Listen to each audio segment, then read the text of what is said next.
Hey everyone, I am Bryce, and today I am going to explain to you how to get your Snapchat score up.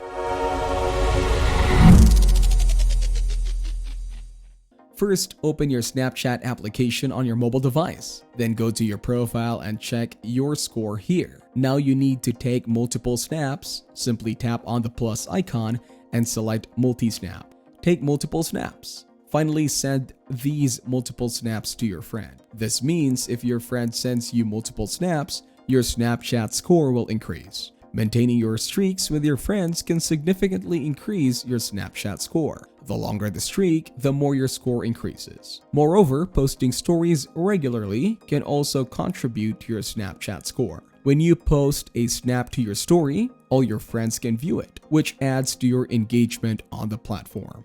Additionally, viewing and engaging with content from Snapchat Discover can also help increase your score. Watching stories from a publishers and interacting with their content may contribute to your overall activity. On that note, that will be it for this video. I hope you guys got some value. Thank you for watching and see you in the next one.